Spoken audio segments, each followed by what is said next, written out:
خطبہ مسجد عبداللہ میں وقار آباد میں تھا، ہم نے دیکھا کہ ساری کی ساری مسجد جمعے کی نماز میں بھر گئی، لوگوں کو بیٹھنے کے لیے جگہ نہیں ہوئی، روڈ پہ انتظام نہیں کر سکے، تو 25 مصلی وہاں سے چلے گئے اور دوسری مسجد میں جا کے نماز ادا کرنا پڑا۔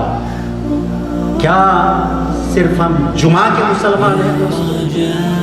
کیا ہم صرف رمضان کے مسلمان ہیں؟ جیسا ہی رمضان آیا ساری مسجدوں کو آباد کر دیں گے، جیسے ہی رمضان چلا گیا ساری مسجدوں کو ہم غیر آباد کر دیں گے۔ اور کئی لوگوں سے پوچھا جاتا ہے کہ بھائی کیا ہے آپ نماز میں نہیں دی؟ کہ نہیں، ٹائم ہو گیا تھا، میں گھر میں نماز پڑھا اور سو گیا۔ نہیں میرے بھائی، گھر میں نماز پڑھنے کی اجازت اللہ کے نبی نے نہیں دی۔ پیارے نبی صلی اللہ علیہ وسلم کے پاس عبداللہ ام مکتوم رضی اللہ تعالیٰ عنہ آتے ہیں، نابینا صحابی ہے، دکھتا نہیں ہے۔ اللہ کے نبی سے پوچھتے ہیں، اللہ کے نبی آپ مجھے اجازت دیجئے کہ میں گھر میں نماز ادا کروں۔ پیارے نبی صلی اللہ علیہ وسلم کو عبداللہ ام مکتوم 2-3 عذر بتاتے ہیں، اللہ کے نبی میری گھر سے مسجد دور ہے، اے اللہ کے نبی میں جب آؤں گا تو راستے میں کانٹے بھرے درخت ملیں گے، کچھ جانور ملیں گے، مجھ کو لانے والا بھی کوئی نہیں ہے۔ 2-3 حضور صلی اللہ علیہ وسلم کو عبداللہ ام مکتوم نابینا صحابی اللہ کے نبی سے کہہ رہے ہیں، اللہ کے نبی آپ مجھے نماز گھر میں پڑھنے کی اجازت دیجئے۔ اللہ کے نبی کہتے ہیں ٹھیک ہے، آپ گھر میں نماز ادا کر لیجئے۔ اللہ کے نبی کو جیسے حضور سناتے ہیں، اللہ کے نبی کہتے ہیں ٹھیک ہے گھر میں نماز ادا کیجئے۔ جیسے اللہ کے نبی کہتے ہیں جبریل امین وہاں پر آ جاتے ہیں، جبریل امین آ کے کہتے ہیں اللہ کے نبی عبداللہ ام مکتوم رضی اللہ تعالیٰ سے ان سے پوچھئے کیا ان کے گھر میں اذان کی آواز سنائی دیتی ہے؟ اگر اذان کی آواز سنائی دیتی ہے تو ان سے کہیے کہ اذان کی آواز اگر سنائی دیتی ہے تو مسجد میں آ کے نماز پڑھنا ہوگا، گھر میں نماز پڑھنے کی اجازت نہیں ہے۔ حضور صلی اللہ علیہ وسلم عبداللہ ام مکتوم رضی اللہ تعالیٰ کو آواز دیتے ہیں، عبداللہ سنیے آپ کو گھر میں نماز پڑھنے کی اجازت نہیں ہے، کیا آپ کے گھر میں اذان کی آواز سنائی دیتی ہے؟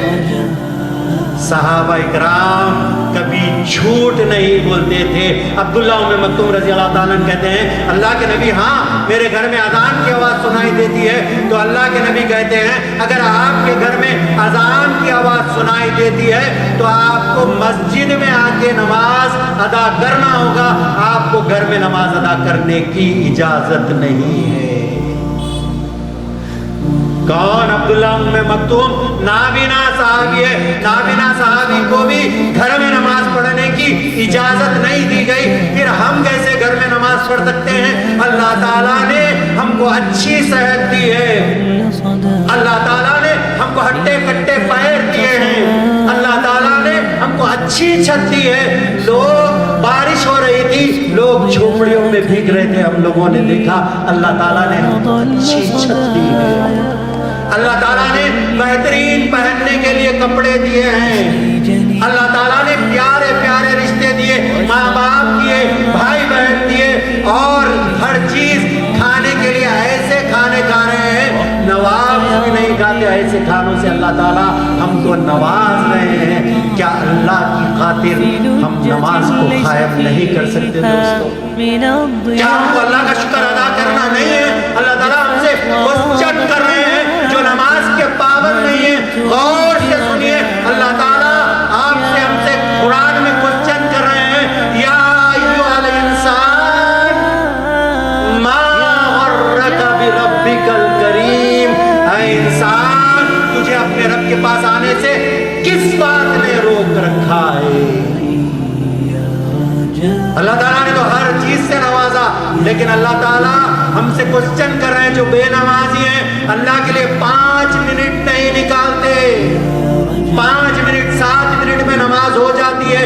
یہ ہم تمام لوگوں کو آج بیٹھ کے ارادہ کرنا ہے، نہیں جتنی نمازیں چھوٹی چھوٹ گئی، جتنی فجر چھوٹی چھوٹ گئی، جتنی نمازیں گھر میں پڑھ لیے، آج ارادہ کریے، اس جلسے کا مقصد یہی ہے کہ ہم تمام لوگ نماز کے پابند ہو جائیں، میں اور آپ ہم سب نماز کے پابند ہو جائیں اور مسجد میں جا کے نماز ادا کریں۔